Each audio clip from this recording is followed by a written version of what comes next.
শাকিব খান দিন দিন অনেক সস্তা হয়ে যাচ্ছেন।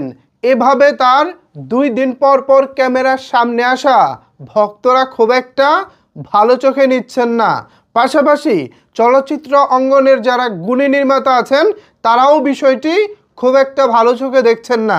তারাও তাদের জায়গা থেকে শাকিব খানকে পরামর্শ দিচ্ছেন এক্সক্লুসিভ থাকার জন্য, নিজেকে একটু আড়ালে রাখার জন্য।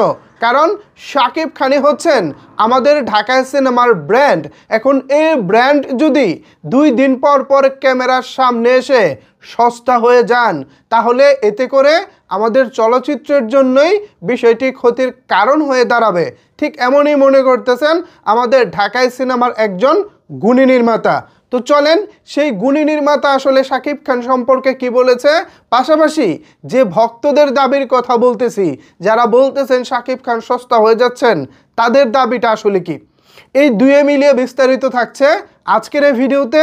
সো সাকিবিয়ানরা, আজকের এই ভিডিওটি কিন্তু আপনাদের জন্য অনেক অনেক বেশি গুরুত্বপূর্ণ হতে চলেছে।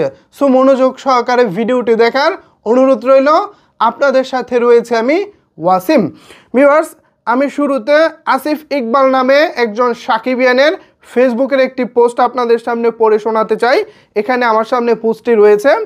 তো এখানে তিনি লিখেছে, প্রিয়তমার আগেও তার একটা ইন্টারভিউ ও আপডেট দেখার জন্য অধীর আগ্রহে অপেক্ষা করতাম, কিন্তু এখন আর সেই ফিলিংসটা আসে না। কেন জানেন? ওই যে বললাম, মানুষের অবাস্তব বা কল্পনার জগৎকেই বেশি পছন্দ করে। এই জন্য এখন বলতে পারেন এখানে শাকিব খানের সঙ্গে কি, শাকিব খান লাস্ট 1 মাসে কতবার যে ক্যামেরার সামনে এসেছে বলতে পারবেন? সে নিজেও হয়তো বলতে পারবো না। তিনি কতবার ক্যামেরার সামনে এসেছে আপনি কি আমি বলতে পারবো? আর এই ভক্ত দাবি করতেছেন হয়তো শাকিব খান নিজেও বলতে পারবো না। সে এখন এত বেশি ক্যামেরার সামনে বা অনলাইনে আসতেছে যে এখন সেই ফিলিংসটা আর আসে না যে দেখতেই হবে, এটা বরং স্কিপ করে চলে যেতে হয়। মানে আমাদের যে সুপ্ত ভাষণা ছিল, যে আমাদের যে আগ্রহটা ছিল যে দীর্ঘদিন পর বস ক্যামেরার সামনে আসেন, তাকে দেখতেই হবে, সেই ফিলিংসটা নাকি একটু একটু করে কমে যাচ্ছে। এটা তার মতামত। প্রত্যেকটা মানুষেরই মতামত আছে, নিজস্ব মতামত। তো আমি তার মতামতটাকে সম্মান জানাই। প্রত্যেকেরই যার যার অবস্থান আছে। যে এখন সেই ফিলিংসটা আসে না যে দেখতেই হবে, এটা বরং স্কিপ করে চলে যেতে হয়। উনি কি একটু বেশি সস্তা হয়ে যাচ্ছে না? তাই এটাই বলবো, প্রিয় নায়ক, আপনি নিজেকে এত বেশি সস্তা বানিয়ে ফেলবেন না, এত ঘন ঘন অনলাইন বা ক্যামেরার সামনে আসবেন না প্লিজ। তো এটা ছিল আসিফ ইকবাল নামক একজন সাকিবিয়ানের কথা। এরপর এই কথার থ্রু ধরে আমাদের ঢাকায় সিনেমার জনপ্রিয় নির্মাতা, ঢাকা অ্যাটাক খ্যাত দীপঙ্কর দীপন, তিনি এই পোস্টটি শেয়ার করে তার আইডিতে লিখেছেন, আমি হয়তো এভাবে বলতাম না, তবে এই অনুভূতির সাথে পুরোপুরি একমত।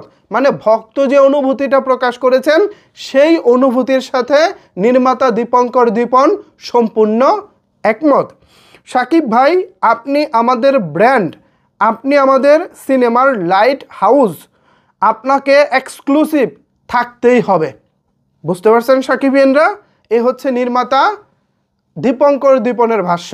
এখন আমি আপনাদের ভাষ্য শুনতে চাই, আপনাদের মতামত জানতে চাই। নিচের কমেন্ট বক্সে জানাবেন, আসলেই কি শাকিব খান সস্তা হয়ে যাচ্ছেন, নাকি যেভাবে চলতেছেন সেভাবেই ভালো, নাকি তাকে এক্সক্লুসিভ থাকতে হবে? নিচের কমেন্ট বক্সটা আপনাদের জন্য খোলা রইল।